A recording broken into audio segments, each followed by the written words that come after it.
Hello everyone and welcome to Highlighted Text with Third Law, where I read out loud the texts that caught my attention while sifting through books I find interesting. With synthwave, chillwave, retrowave, cyberpunk blasting in the background, let's get into it. The very first book is going to be Atomic Habits by James Clear. An easy and proven way to build good habits and break bad ones. So let's go.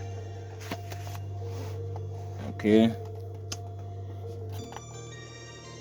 A habit is a routine or behavior that is performed regularly and in many cases automatically.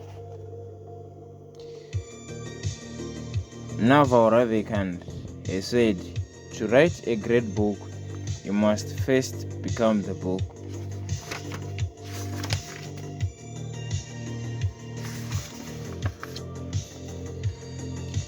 It is so easy to overestimate the importance of one defining moment and underestimate the value of making small improvements on a daily basis.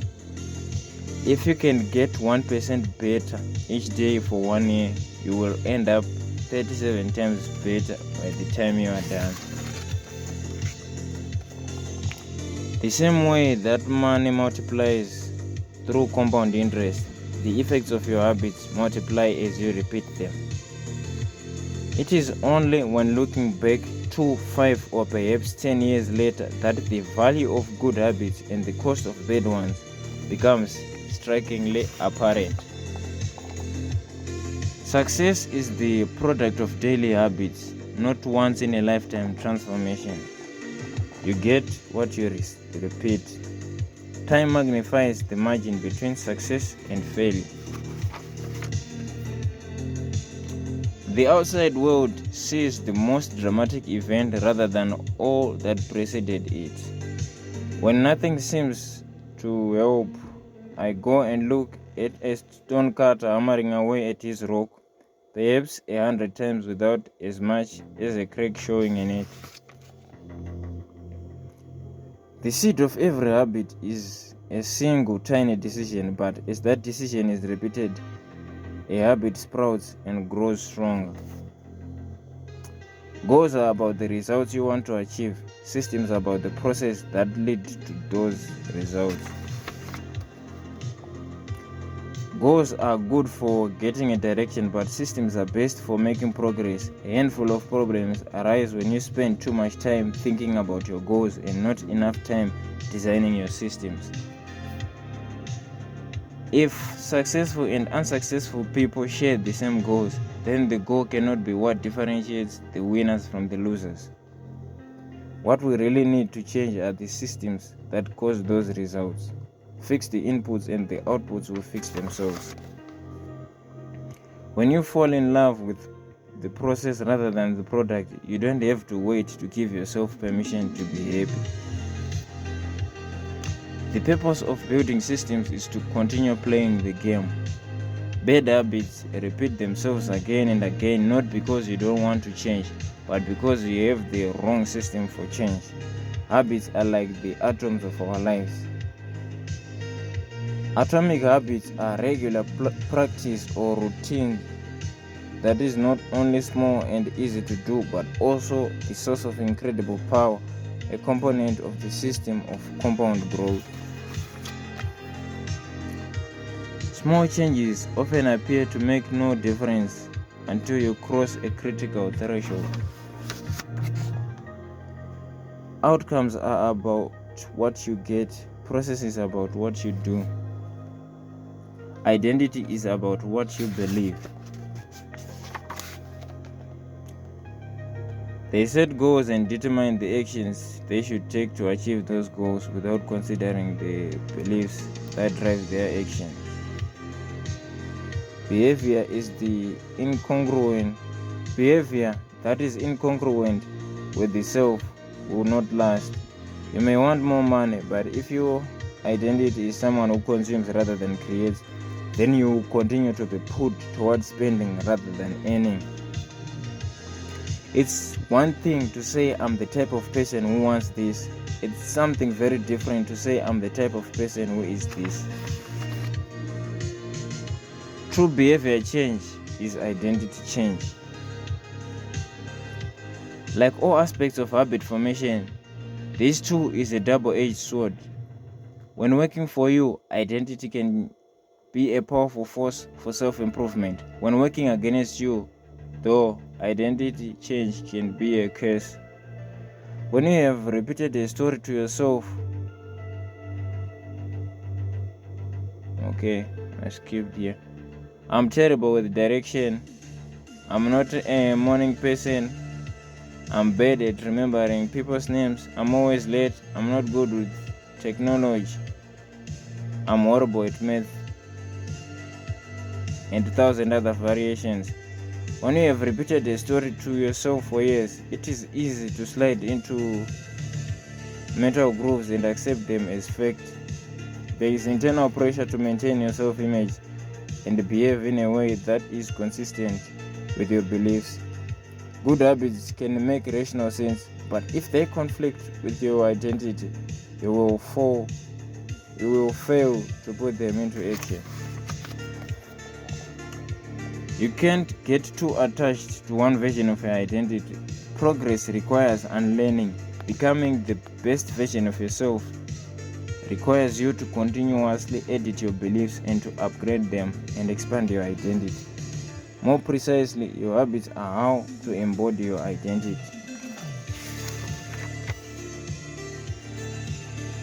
In any election, there are going to be votes for both sides. Decide the type of person you want to be. Prove it to yourself with small wins.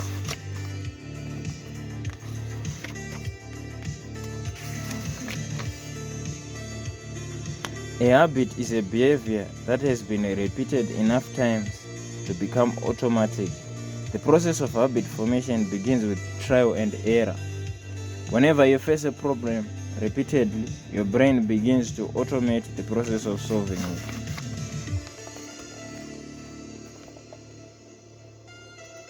In a sense, a habit is just a memory of the steps you previously followed to solve a problem in the past. The primary reason the brain remembers the past is to better predict what will work in the future. Habit formation is incredibly useful because the conscious mind is the bottleneck of the brain.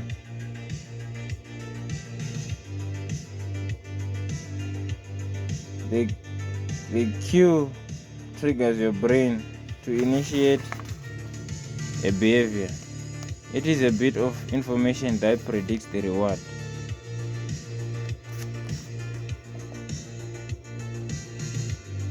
Motivational force behind cravings are the second step, and they are the motivational force behind every habit. What you crave is not the habit itself, but the change instead it delivers. You do not crave smoking a cigarette, you crave the feeling of relief it provides. If a particular action requires more physical or mental effort than you are willing to expend, then you won't do it. Rewards are the end goal of every habit. The cue is about noticing the reward. The craving is about wanting the reward. The response is about obtaining the reward. Rewards teach us which actions are worth remembering in the future. Feelings of pleasure and disappointment are part of the feedback mechanism that helps your brain distinguish useful action from useless ones.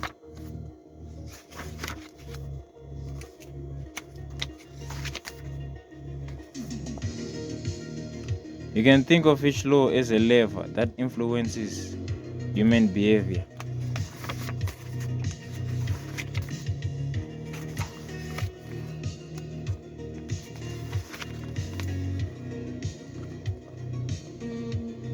Our responses to these cues are so deeply encoded that it may feel like the urge to act comes from nowhere.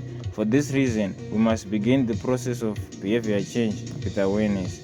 Carl Jung said, Until you make the unconscious conscious, it will direct your life and you will call it fate. Whenever we are preparing to walk out the door for a trip, she verbally calls out the most essential items in a packing list. I've got my keys, I've got my wallet, I've got my glasses, I've got my husband. Does this behavior help me become the type of person I wish to be? Don't blame yourself for your faults. Don't praise yourself for your successes.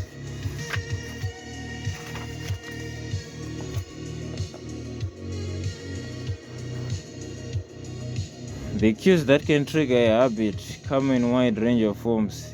The feel of your phone buzzing in your pocket, the smell of chocolate chip cookies, the sound of ambulance sirens. But the two most common cues are time and location. People who make a specific plan for when and where they will perform a new habit are more likely to follow through.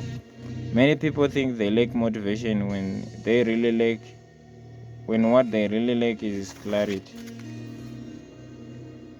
We often say yes to little requests because we are not clear enough about what we need to be doing instead. Habit stacking is a special form of implementation intention. Rather than pairing your new habit with a particular time and location, you pair it with a current habit. This method, which was created by BJ Fogg as part of his Tiny Habits program, can be used to design an obvious cue for nearly any habit. The habit stacking formula is: after current habit, I will new habit.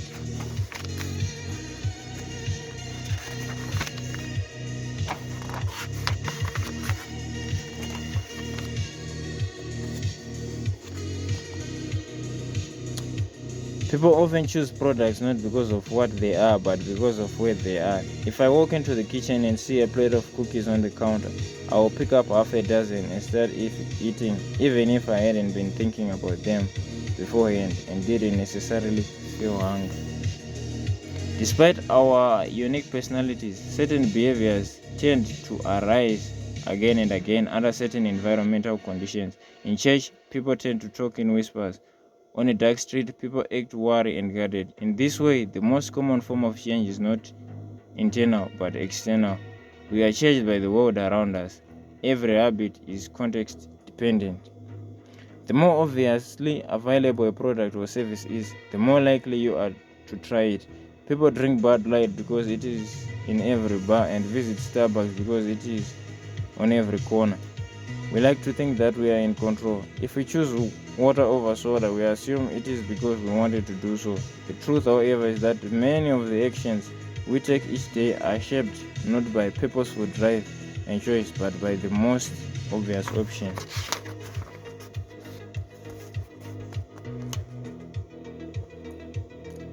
The human body has about 11 million sensory receptors. Approximately 10 million of those are dedicated to sight.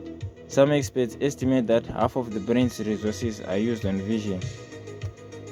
Given that we are more dependent on vision than on other senses, it should come as no surprise that visual cues are the greatest catalyst of our behavior. For this reason, a small change in what you see can lead to a big shift in what you do. As a result, you can imagine how important it is to live and work in environments that are filled with productive cues and devoid of unproductive ones. Thankfully, there is good news in this respect. You don't have to be the victim of your environment. You can also be the architect of it. During the energy crisis and oil embargo of the 1970s, Dutch researchers began to pay close attention to the country's energy usage. In one suburb near Amsterdam, they found that some homeowners used 30% less energy than their neighbors, despite the homes being of similar size and getting electricity for the same price. It turned out the houses in his neighborhood were nearly identical except for one feature: the location of the electrical meter. Some had one in the basement, others had the electrical meter upstairs in the main hallway. As you may guess, the homes with the meters located in the main hallway used less electricity. When their energy was obvious and easy to track, people changed their behavior. In the early 1990s, the cleaning staff at Schiphol Airport in Amsterdam installed a small sticker that looked like a fly near the center of each urinal. Apparently, when men stepped up to the urinals, they aimed for what they thought was a bug. Then stickers improved their aim and significantly reduced spillage around the urinals. Further analysis determined that the stickers cut bathroom cleaning costs by 8% per year.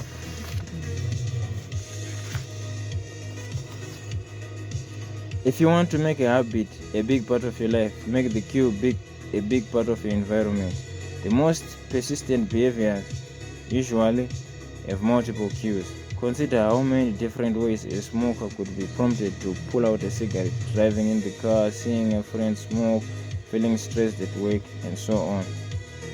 Making a better decision is easy and natural when the cues for good habits are right in front of you.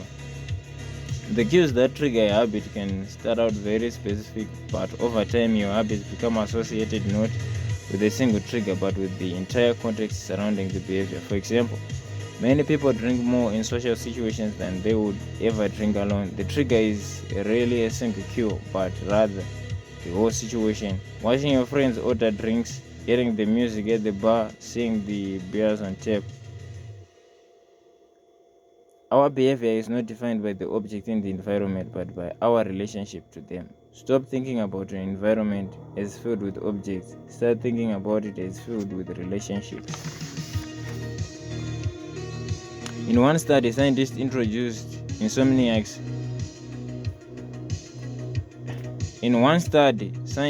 instructed insomniacs to get into bed only when they were tired. If they couldn't fall asleep, they were told to sit in a different room until they became sleepy. Over time, subjects began to associate the context of their bed with the action of sleeping, and it became easier to quickly fall asleep when they climbed in bed. Their brains learned that sleeping, not browsing on the phones, not watching television, not staring at the clock, was the only action that happened in that room. It is easier to associate a new habit with a new context than to build a new habit in the face of operating cues. Want to think more creatively? Move to a bigger room, a rooftop patio, or a building with expensive architecture. Take a break from the space where you do your daily work, which is also linked to your current thought patterns. When you can't manage to get to an entirely new environment, redefine or rearrange your current one. Create a separate space for work, study, exercise, entertainment, and cooking. The mantra I find useful is one space, one use. If your space is limited, divide your room into activity zones: a chair for reading, a desk for writing, a table for eating. Instead, disciplined people are better at structuring their lives in a way that does not require heroic willpower and self-control. In other words, they spend less time in tempting situations. The people with the best self-control are typically the ones who need to use it the least. It's easier to practice self-restraint when you don't have to use it very often. So yes, perspective, grit, and willpower are essential to success, but the way to improve these qualities is not by wishing you were a more disciplined person, but by creating a more disciplined environment. Shaming obese people with weight loss presentations can make them feel stressed, and as a result, many people return to their favorite coping strategy, overeating. Showing pictures of blackened lungs to smokers leads to higher levels of anxiety, which drives many people to reach for a cigarette. If you are not careful about cues, you can cause the very behavior you want to stop. Bad habits are autocatalytic. The process feeds itself. They foster the feelings they try to numb. You feel bad, so you eat junk food. Because you eat junk food, you feel bad. Watching television makes you feel sluggish, so watch more television because you don't have the energy to do anything else. Worrying about your health makes you feel anxious, which causes you to smoke to ease your anxiety, which makes your health even worse, and soon you are feeling more anxious.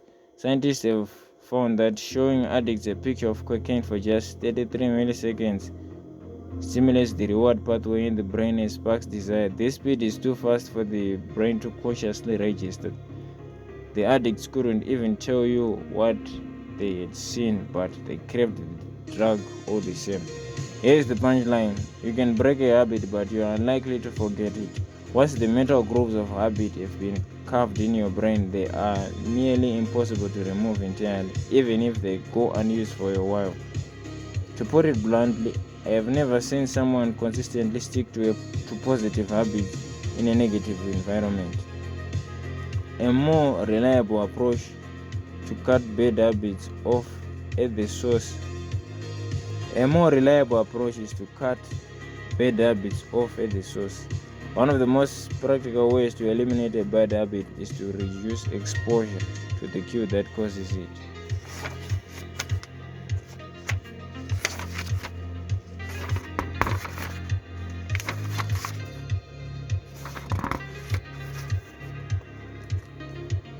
Look around.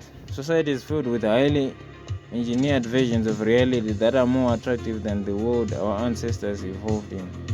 Stores feature mannequins with exaggerated hips and breasts to sell clothes. Social media delivers more likes and praise in a few minutes than we could ever get in the office or at home. Online porn slices together stimulating scenes at a rate that would be impossible to replicate in real life. Advertisements are created with a combination of ideal lighting, professional makeup, and photoshopped edits. Even the model doesn't look like the person in the final image. These are the supernormal stimuli of our modern world. They exaggerate features that are naturally attractive to us, and our instincts go wild as a result, driving us into excessive shopping habits, social media habits, porn habits, eating habits, and many others. If history serves as a guide, the opportunities of the future will be more attractive than those of today. The trend is for rewards to become more concentrated and stimuli to become more enticing. Junk food is a more concentrated form of calories than natural foods. Hard liquor is a more concentrated form of alcohol than beer. Video games are a more concentrated form of play than board games. Compared to nature, these pleasure-packed experiences are hard to resist. We have the brains of our ancestors, but temptations that they never had to face. If you want to increase the odds that a behavior will occur, then you need to make it attractive. The importance of dopamine became apparent in 1954 when the neuroscientists James Old and Peter Milner ran an experiment that revealed the neurological processes behind craving and desire. By implanting electrodes in the brains of rats, the researchers blocked the release of dopamine. To the surprise of the scientists, the rats lost all will to live. They wouldn't eat, they wouldn't have sex, they didn't crave anything. Within a few days, the animals died of thirst.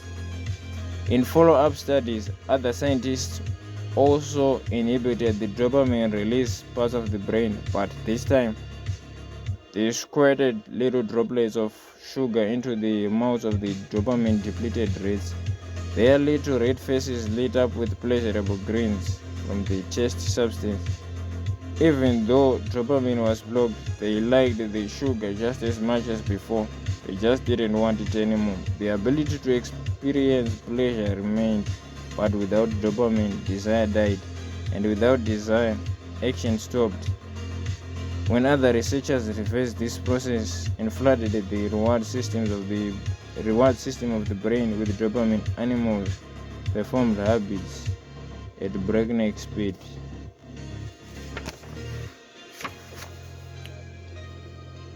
When it comes to habits, The key takeaway is this: dopamine is released not only when you experience pleasure but also when you anticipate it. Gambling addicts have a dopamine spike right before they place a bet, not after they win. Cocaine addicts get a surge of dopamine when they see the powder, not after they take it. Whenever you predict that an opportunity will be rewarding, your levels of dopamine spike in anticipation, and whenever dopamine rises, so does your motivation to act. It is the anticipation of a reward, not the fulfillment of it, that gets us to take action. So now let me end here on page 106. I'll be uploading part 2 soon after this one. Okay.